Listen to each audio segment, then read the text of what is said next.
What's up, guys? I just want to make another quick video. After about 2 weeks of driving this car, my likes and dislikes of this car. My dislikes, is, the few things I'm going to say, it's going to sound very bratty, maybe very little for some of you, but for me, going from an Accord, 2018 Accord, which had almost everything you ever needed inside the interior it had, and coming to this car, which is just lacking a couple things, but other than that, I'm gonna start with the likes. I love the way the car handles, the way it goes into turns, the way it hugs the curb. Love it. The steering is my favorite thing of all. This it's very responsive. Like, I could barely touch it and you could feel the car turn, which that's what I wanted and I love when I test drove the car. The reason I got the car wasn't for the electronic features. I got it because the way it drove, mainly how fast it was for it being a 4-cylinder turbo. And honestly, the dealer said that it went from 0 to 60 in, I think he said, like 5.5 seconds. I got it close to 4.9 seconds on a flat road with just me in the car, nothing else in the car, no luggage, nothing. So it can get up there for a 4-cylinder turbo. I'll give it that. But basically, driving A1. I'll give Alfa that. Back to the dislikes. The room, okay? And I'm gonna swap over the camera. Okay, so in the front, you have 2 cup holders, which are pretty small. Nothing larger than an energy drink or a small 8-ounce water bottle.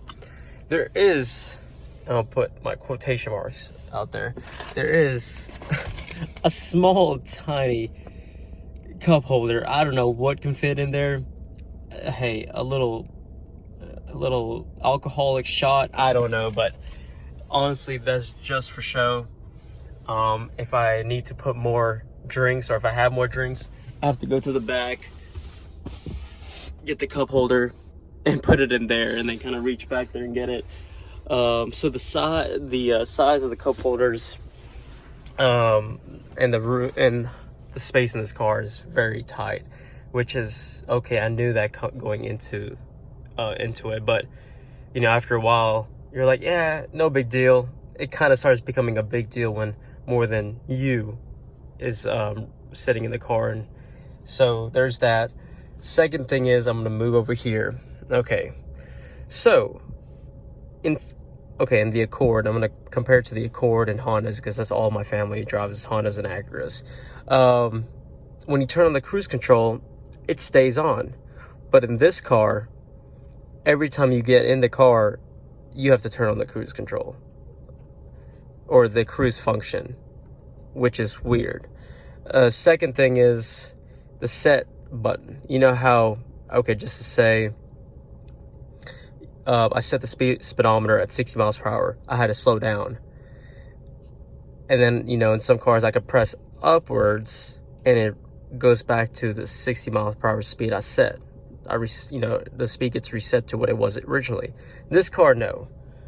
This car, if you set it at 60 and you slow down and you press up, it sets it at the speed limit that you slow down at, which is weird to me. I don't know if that's an Italian thing or what, but that's another function I don't like. Third thing I don't like about the car is the auto start and stop.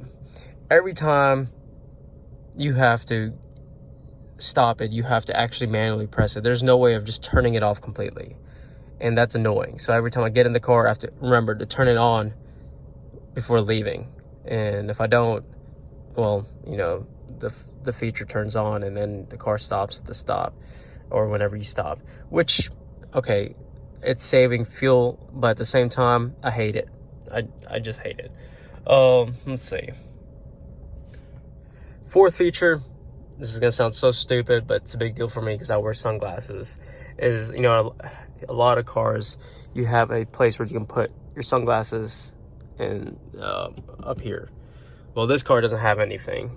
You can put the sunglasses over here, but I usually keep my Germex and my AirPods in there.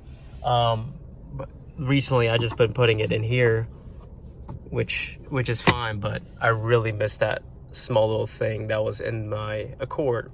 And like I said, again, don't hate this video just because I'm pointing out little stupid little facts of what this car doesn't have.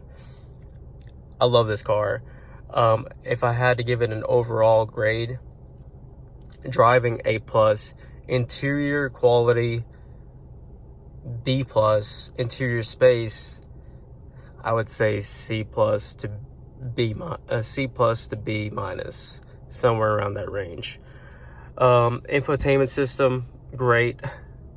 This is my 5th and final thing I dislike about this car as of right now. The backup camera is atrocious. It's, and I'm comparing it to Hondas and Acuras, of course, especially my Accord. The quality, it's like 480p. Come on now, you're driving a 2020 vehicle. You would at least expect a better quality backup camera. Or, you know, if you're paying the ticket price and this is 47 grand, at least, you know, an eagle eye view of all 4 angles, meaning having a camera on all 4 sides of the vehicle would have been nice. But you got to go up to the next stage, which I believe was like $52,000 or $53,000 MSRP, which is crazy. If I'm gonna pay that much, I'm gonna honestly go towards I don't know, a higher end, or like a middle end BMW or Mercedes. But other than that, great car. If I think of anything else that I like and dislike, I'll make a video about it. But please, these are the things that I don't like. Oh, last thing. Brake hold. I use brake hold so much because, you know, in the inner city driving, there's you stop a lot. I don't know why this car doesn't have brake hold. I don't know if it's because of the auto start and stop function. I don't know, so if somebody can enlighten me, or they just didn't put it in there. They have the electronic brake, emergency braking system, which is nice, but they don't have, you know, brake hold, which would have been a great feature to have. But other than that, I don't want to make this video too long. Thank you guys.